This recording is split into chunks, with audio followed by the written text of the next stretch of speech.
if I can make an impression on just one of you kids that's here, that's really all I want. Because if somebody somewhere had made an impression on me, maybe I wouldn't have done it.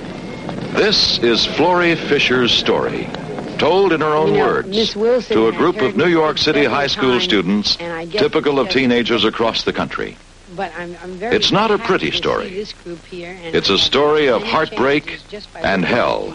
It's a story of 23 wasted years in the life of a drug addict. 17 of those years behind bars. It's a true story. Silverman said something wrong. He said I was a drug addict. Well, I was not a drug addict. I am a drug addict. I haven't used anything in over 4 years, but I never forget that I am a drug addict. And I want to thank you very, very much for letting me talk to you, because this is my lifeline. I have to talk about it every day. You know, I'll be very honest with you. I never have days that I'm just completely like everybody else. Every time my mother aggravates me, and she's 80 years old, and my dad's 89, and God bless him, they aggravate the hell out of me. You know, I say, oh, I wish I could get high. But it's a feeling that I have inside. Gut level, I'd like to be high. I'm not going to lie to you. It's a great feeling. You smoke marijuana, and it's great. You go further than that, it's even greater. Gut level, I like that feeling, but intellectually, I now know that I can't smoke one stick of pot. I can't take one snort of horse. I can't take one needle of cocaine, because I am an addictive personality, and that's all I need is one of anything. You know, I need one dress. If I happen to like this dress in tan, I buy the same dress in green and black and pink. This is the type of personality I am. The world is full of it. Now, I know you kids, in order to have the ends justify the means, have read, have talked, have heard, marijuana is not addictive. Well, that's true. Marijuana is not addictive. The doctors are telling you the truth. Marijuana is not physically addictive, but it is so psychologically addictive that you cannot. And before I go any further, I'll tell you, people say, give me statistics. The hell with statistics. I don't want a piece of paper with numbers on it. I am unto myself a statistic, the only statistic I need. Along with me, 23 years of living with nothing but gutter hypes and junkies. I have thousands of friends, if you will. They're all junkies, and there isn't one, not one, who didn't start smoking marijuana. Now, I've talked to kids, and they say, well, Miss Fisher, your talk is not pertinent to me because my culture is just smoking marijuana. Well, you know what? My culture just smoked marijuana until we got on horse. And, you know, you're young. You know, you're beautiful with young youth. And along with young youth comes a curiosity of young youth. And if you smoke a stick of pot and you feel good, who here can tell me that if somebody says, man, that was a gas, you ain't lived until you took a snort of horse. Don't you want to try it? You know it can't happen to you. You're not going to get hooked with one shot, and you're not going to get hooked with one shot, and you over there with the beads on, you're not going to get hooked with one shot. But it only takes one shot to take a second shot, and that second shot goes into a third, and then you get like me. You start needing $185 a day, and you know what? The bank presidents don't have that kind of money at their command. So now, here I am. I'm a girl from a nice middle to upper class Jewish family. I have a sister and brother who are the pillars of society. I'm the baby. I was very much loved by my parents. I won't go into it now, but I blame my mother and father for loving me too much. I lied. From the time I could talk, I was a pathological liar. And all of this was a lead-up into my addictive personality. Now, I was in the country, in the Jewish Catskills, and I met what you call a hippie now, was a zoot-zooter then, you know, the whole bit with the peg pants, the long jacket, and the swinging keychain, the mustache, and the sideburn. And I thought he was just gorgeous. And I conned my mother into going home and letting me stay at a girlfriend's whose parents had their own little place in the mountains. So I spent the weekend with this guy, and he was smoking marijuana. And I thought he was just so marvelous. Anything he wanted to do, I wanted to identify with him, and I did it. Never heard of marijuana before. And incidentally, you school kids, don't think, well, education. You know, I'm a college graduate. It doesn't matter. Drugs, marijuana, arose by any other name. Well, drug is the most negative working thing that I have ever met. It sucks every part of you up in a negative way. Now, you all sit complacently. It can happen to you. It can and it will. You girls, you Negroes, I don't know whether you live in Harlem, but I know a Harlem that you kids don't know. You know, I know a Harlem where I laid on Dope Street. I'm sure it's still Dope Street, 117th Street. I know the sports bar is closed. I know all these places. I copped there. All the cocaine, all the caps, all the $25 half loads and the $50 bundles. I copped from everybody. And there I was, sleeping in a bathroom, nodding out where any man could make me his prey. And you know what? It wouldn't make any difference because I didn't know. I was zonked. I didn't have to do this. This is something drugs led me to. Now, I married a man, this boy. You know, he smoked marijuana. This was his only crime. He was a young kid. He had 2 years of college. And you know what I did? I made a pimp out of him, an 18-carat pimp. I was a call girl. I was young, I was fly, I was pretty, and I was out selling my body. Kept going to jail, and, 10 years later, I had to be $10 cheaper, and I wasn't a call girl. I became a madam. Then I became a street whore. Then I've been in every department store. My mug is in every post office. It isn't now, thank God, but it was. But there was no place that I could go, and I kept going to jail. I was busted 3 months after I got my first habit, and I was sentenced to 1 to 3 years. That's pen and death in the house of detention in Greenwich Village. I'm sure you all know where it was. And I spent 24 months there on my first offense for possession of a needle. I came out, and what do? You're hooked. Psychologically, you're hooked. You're in jail, you're out jail, you're using. If you're not, you're thinking of how quickly you can use and when. Every day that I spent in jail, I dreamt about the time I could cook my breakfast up in a teaspoon, and I'm sure every one of you have been exposed to that type of talk. This is a shot of heroin. Now, I came out of jail, I went back to jail. I came out of jail, I went back to jail. I've done 4 years, 5 years. In the house of detention, I have 12 years racked up in 30 days, in 90 days, in a year, in 3 years. I have 4 years in Bedford. I was in Rayford, and I did a year. I came out, and in 1955, I got married, October 16th. And on my honeymoon, 2 days later, in Key West, I was busted. And I went to jail for 4 years. Well, in all that time, my husband and I, the only lovemaking we ever did was our letter once a week where we swore undying love. I haven't seen my husband. I came out, he met me, and it kind of dissipated itself. It's not important. But the thing is, there was my life. And you know something? I know that every one of you kids feel great. She's 50 years old. How does she identify with you? I do identify with you. You know why? I'm a 50-year-old hippie. I think exactly like you think. The only thing is you think it, and I have thought it, done it, acted upon it, and suffered by it. Now, you can be smart or you can be stupid. And I tell you, if you smoke marijuana, if you take speed, if you use any exhilarant or any depressant, you're foolish. Because you can't get away with it. I assure you, I'm a pretty smart cookie. I was a confidence woman. I built people all over the country. I'm by any standard smart. The only thing is, I wasn't smart with dope. I couldn't handle it. And there's nobody in the world that can handle it. Now, I can't tell you not to do it. But I can suggest to you, believe it, you're your brother's keeper. And I know the code of the streets goes for even the squares. You don't want to tell. You don't want to be a rat fink. But you want to know something? You've got to be a rat fink. If you don't want to put your name down, let me tell you something.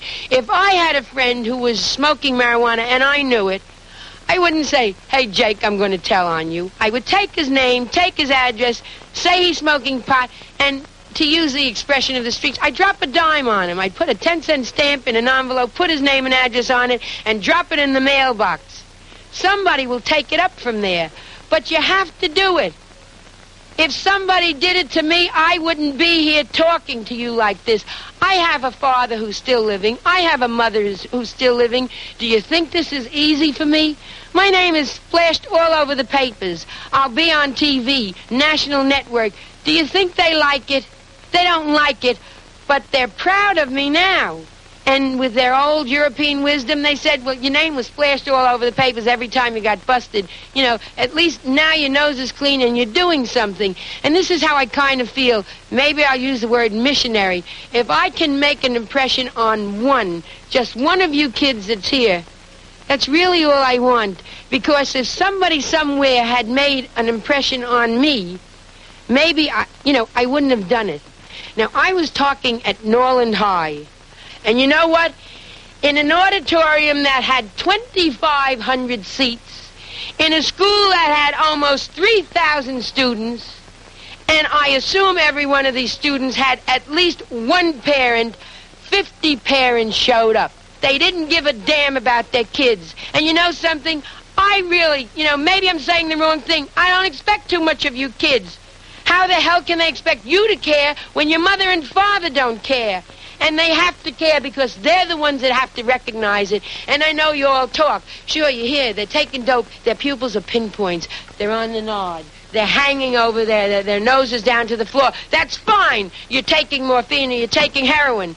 But what about the mother who says, I don't believe it. I told my daughter to do the bedroom and she's cleaning the whole house. Isn't this marvelous? She's just abounding with energy. Well, 9 chances out of 10, she's abounding with methadone, speed, disoxin, amphetamine, cocaine. These are exhilarants. And if a mother is looking for pinpointed pupils, she won't find them. She'll find big, black, dilated pupils. But if she doesn't know, what can she do about it? If a kid comes home and says, Mama, I'm sleeping over at Jack's house, and Mama calls up and he's not at Jack's house, so what? So he comes home and says, oh, Mama, I said Jack, but I really meant Jim. Well, he's not telling the truth. He was out getting high, stealing a car, laying out on the beach, smoking pot. And to use an old Jewish cliche, from this comes the worst diseases. Nobody can get away with it. And you say, I repeat, be a rat fink. How the hell can I be a rat fink? How can I get my friend picked up? Why can't you get your friend picked up for psychiatric help? If you don't get him picked up today, next year he's going to be busted. And you know what? In Florida, for instance, where I am now, it is a mandatory 5-year sentence in the penitentiary for possession of 1 stick of pot. Now, they say, if you legalize it, that would take away the intrigue. That would take away the cabal, the black market. It isn't so. You know what you have in England? It's legalized there. So you have people standing online waiting for the drugstore to open up. And what do there? They open up, they sell them the stuff, and they go into the park, like Washington Park or Gramercy Park, and they sit there in broad daylight, fixing a shot and taking it, and in front of them is 5 little kids, maybe 2, 4, 6, and 8. Mister, what are you doing? So here you're going to grow into a society of kids who have been exposed to mainline narcotic shooting from the time they were able to walk. What can they possibly grow into?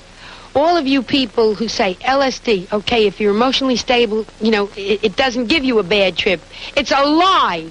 I was thrown from a horse and I had a laminectomy and I ended up in the San Francisco General Hospital. I was operated on by the same doctor who operated on the late Jane Mansfield's son Zoltan when he was mauled by the line. Well, while I was there, they brought in a straight B student, 21-year-old girl from the University of Southern California. She was part Negro, part Spanish, and part Indian. And believe me, she had the beauty of all 3. Well, when I saw her, she was in the psychiatric ward. She had taken a trip on LSD, and it was devastating. They committed her to the psychiatric ward on the 6th floor. One of her college buddies came to visit her and bought her a cube of sugar which had LSD in it, and she decided to escape. The avenue of escape she used was to go out the 6th floor window. How was she going to do that? She took 1 sheet, and even on a king-size bed, I'm sure you all have an idea of the length of a sheet. With that length, she had to tie it to the bedpost, and she lowered herself out the 6th floor. So, of course, she dropped 5 stories. When I saw her, she was on a striker frame. If any of you remember when Kennedy broke his back, it looks like a long spit.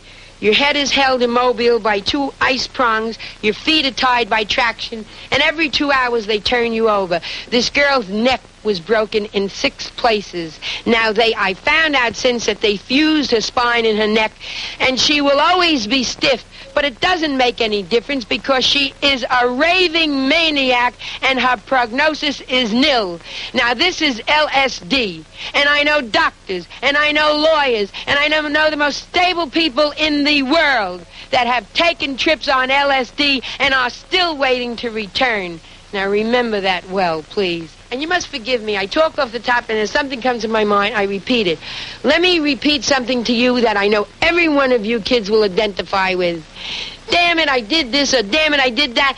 My older brother was always bugging me. My sister was always bugging me. My mother and father are always telling me what to do. So great. Rebel. By all means, rebel. And start using pills. Start using goofballs. Start using marijuana. Start using horse. And then go to jail. And then you know what? You go into a place like I went to, Rayford, Florida State Penitentiary, where you're thrown into a sardine can, where you eat and you sleep and you mess on the floor and you lay naked for male and female guards to check up on you. And in the morning, because the smell is ridiculous, they hose you out with a power hose. You're told when to eat, what to eat, how to eat, and what do you eat? Beans and cornbread in the afternoon, coffee and grits in the morning, and rice and hogshead cheese in the night, every day from Monday to Sunday.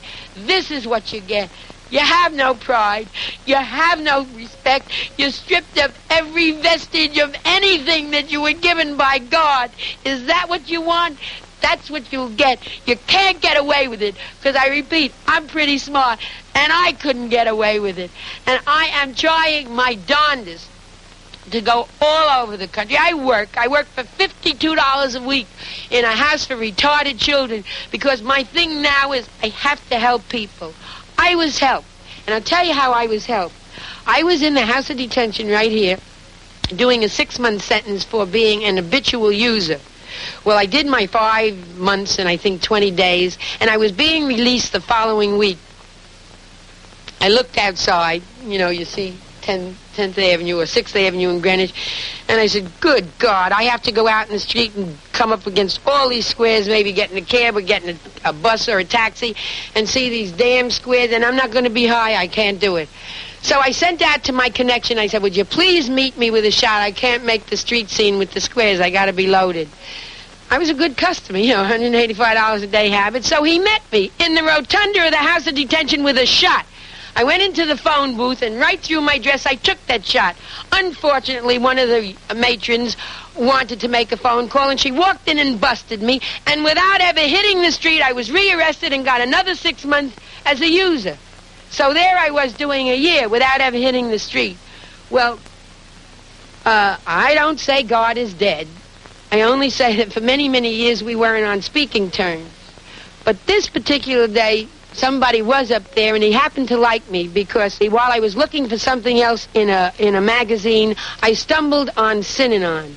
And then that man upstairs who liked me finally gave me a little tip and booted me.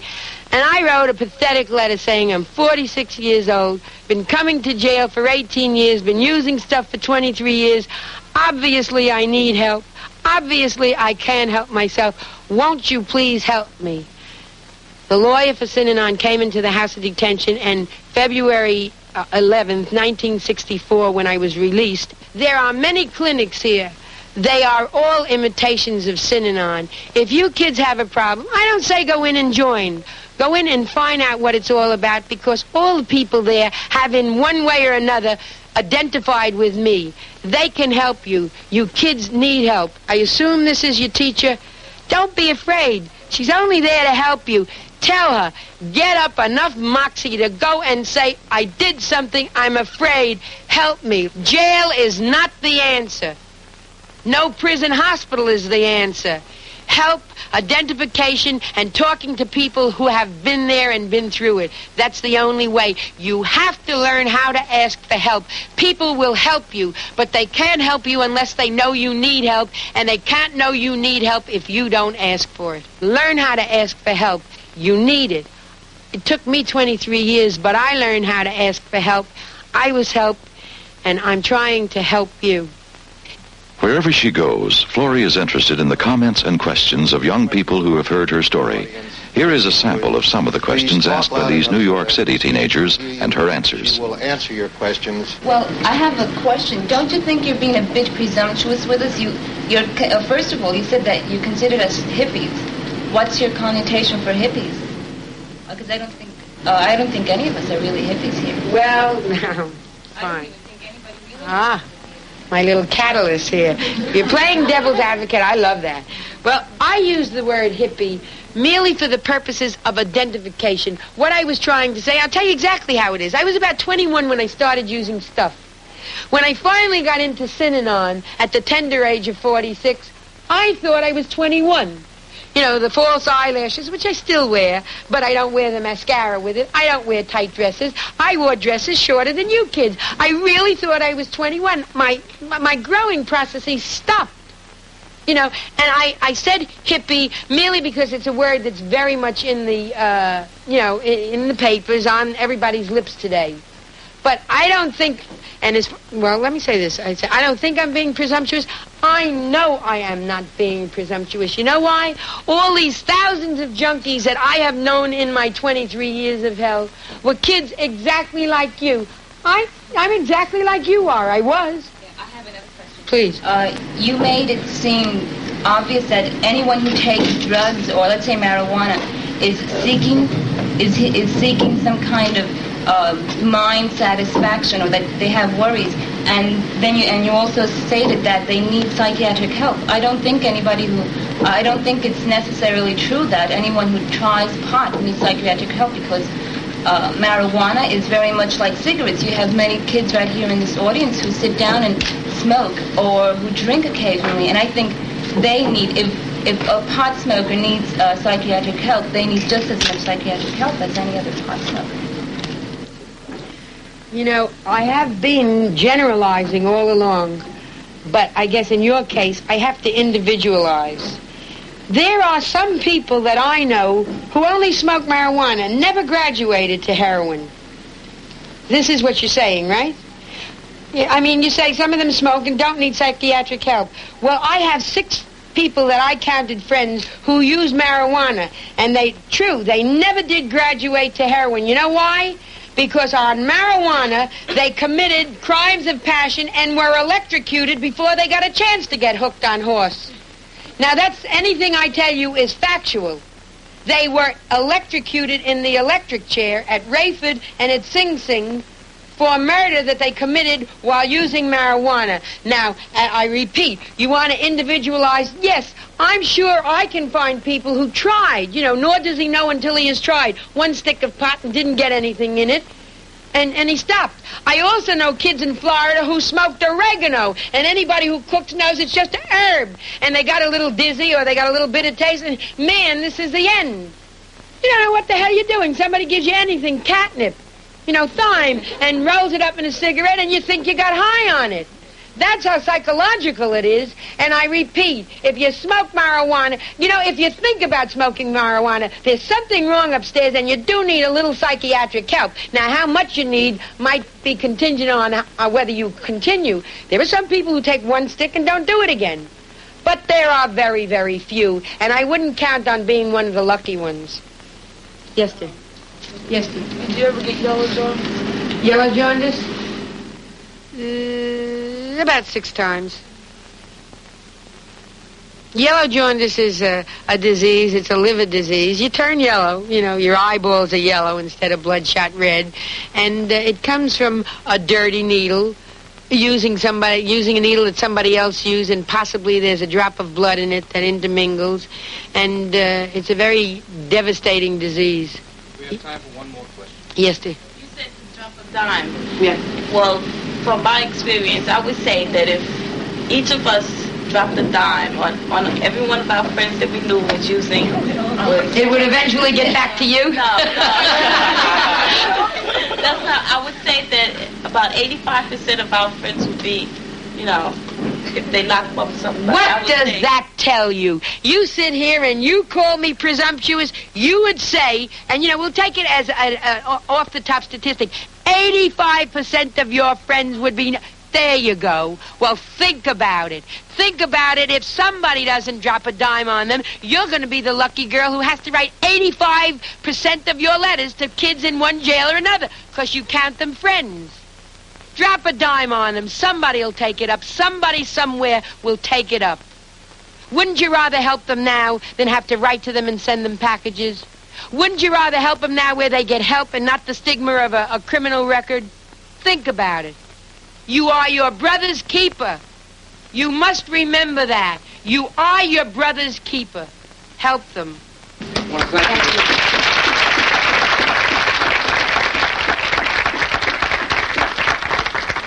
You contend that the use of hard drugs, it started with you... In an interview following her talk, Florrie Fisher was asked about her first trip back to New York City after she gave up using drugs and the things she saw that made her realize what she had escaped. That's right. I came back to New York on a sales trip for Synanon in September.